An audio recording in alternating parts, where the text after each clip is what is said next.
So today I'm going to be carving a bear couple, or at least a bear-headed couple, carved straight out of a block of reclaimed redwood. Let's start cutting.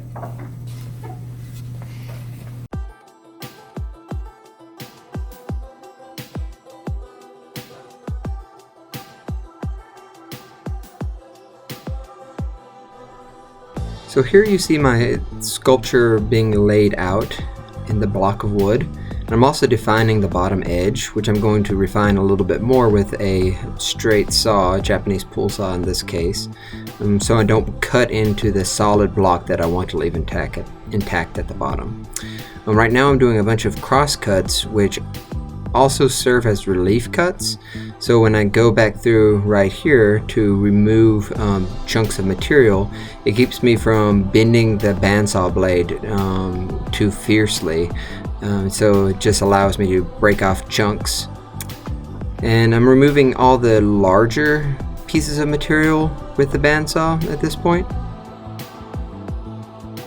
So here I am actually using gouges and mallets to start removing some of the larger chunks and to clean up the rough cuts that I made on the bandsaw. I'm also going back through with markers and drawing on the block of wood to define my shape as I go along, so I don't end up in the situation where I remove something that I'm going to regret later. That's not uncommon when you're carving such a big chunk of wood to get excited with the mallet and break off pieces that you wish you had later on. So drawing between each step is really imperative. So here I'm drawing more details on the block of wood, treating it almost like it's a piece of paper. I'm looking off of my original sketch, but I'm drawing with a pencil because I'm kind of defining all the elements that I want. But here in just a second I'm going to go to the Sharpie and actually pick out the lines that I'm really happy with and define that more, so it's easier to stay with the details that I want and remove the chunks that I don't want.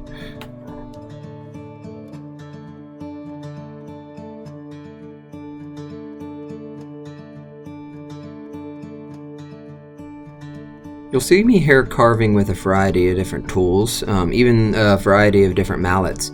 I hop between a lot of different tools because it allows me to stay fresh, to focus on details when I want to work on details, but also go ahead and remove big chunks as well.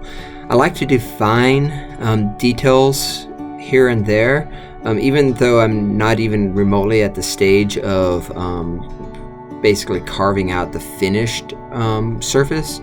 It's nice to carve out some of those details so you can get a sense of where they're going to be laying and how you want to actually resolve that in the end. So you go back and forth quite a bit.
One of the things I like to do in my carving is to reverse my grip quite a bit. You'll see me holding a knife or a chisel in a few different ways. Basically, I have it facing out at the top of my hand with my thumb closest to the blade, and then sometimes I'll have it reversed going in the opposite direction. I do this because it allows me to have a variety of different control. Usually when I'm having it facing out, it's because I'm removing big chunks of material, but when I'm actually trying to get more into the details of the carving, I have it facing reversed, facing in, and I'm pulling the blade toward myself.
I love this stage in the carving process where we're getting close to actually defining the details.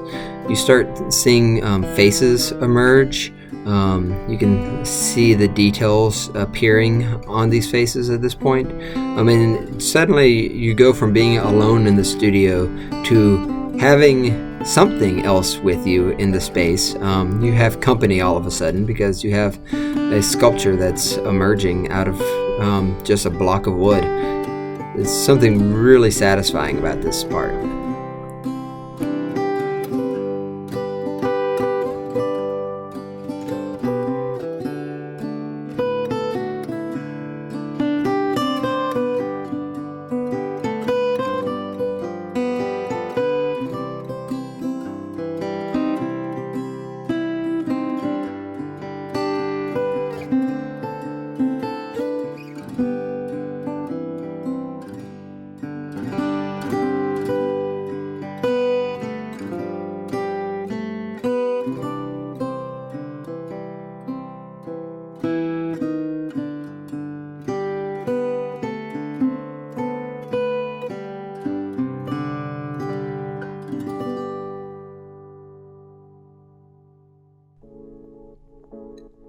I always love working on the details of the hands. It's one of those sections that a lot of people almost avoid, especially in folk art. You end up seeing a lot of wood carvings that the hands just end up becoming a block at the end of the arms. But I feel like the details of the hands are just so rewarding when you actually have those emerge.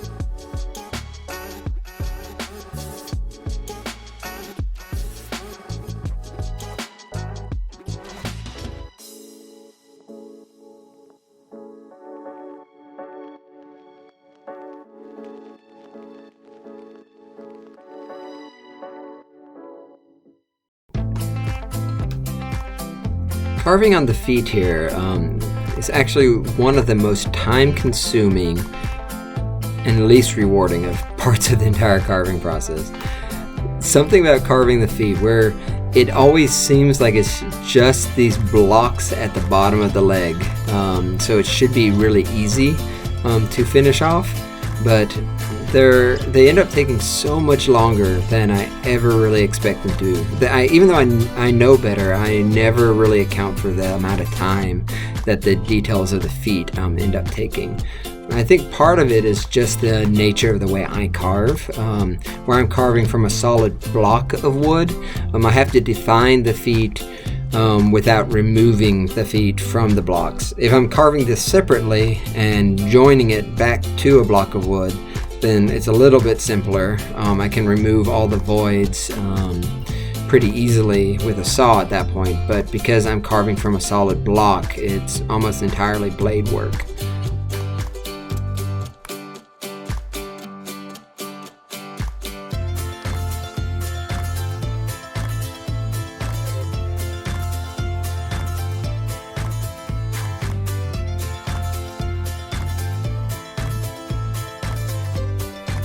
So here I am resolving the hands even further.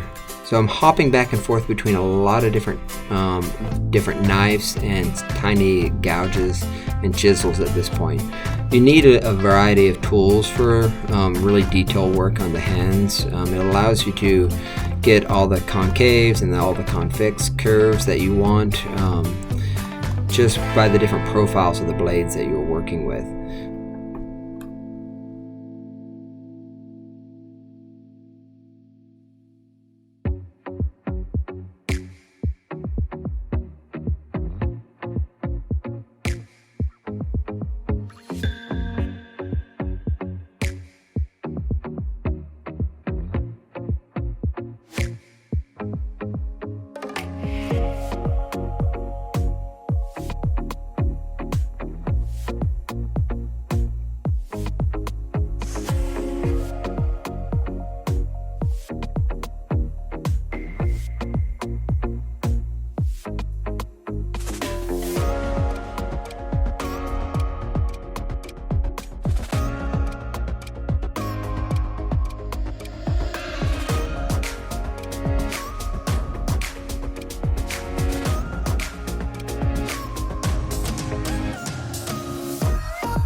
So now I am applying my milk paint.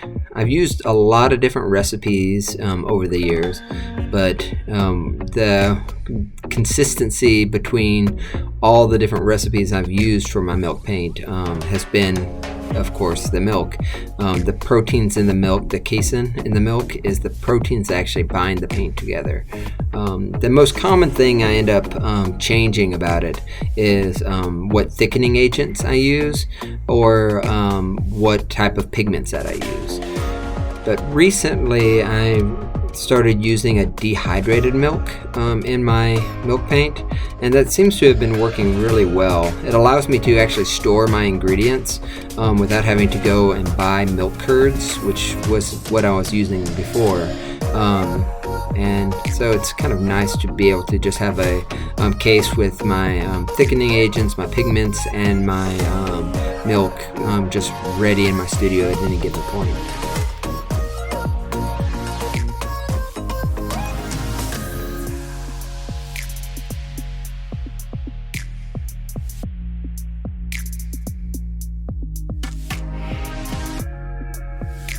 I've never even remotely considered myself a painter, even though I do a lot of painting, and it usually takes a solid day to finish a figure like this with this much detail.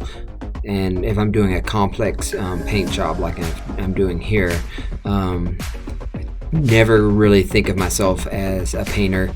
It's always kind of one of those jobs where it's just something that needs to be done, like changing the oil in your car. It's just, I need to paint it to get to the final thing.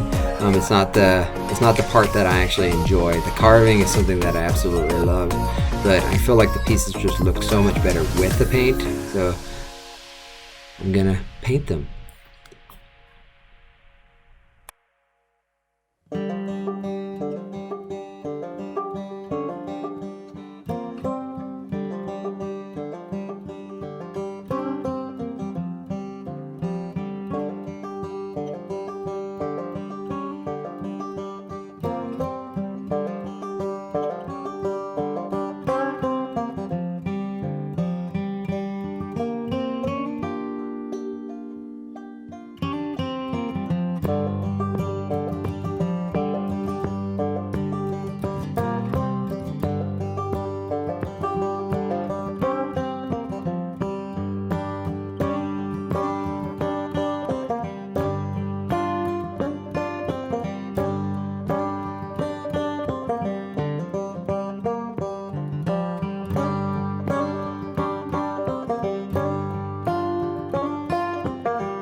Once all the painting is finished, though, the process is not done. I let it dry for a day and then come back through with sandpaper and sand the surface to bring out details in the wood, to highlight grain, to age the pieces a little bit, to give them a little bit more character so it just doesn't look quite so cartoonish.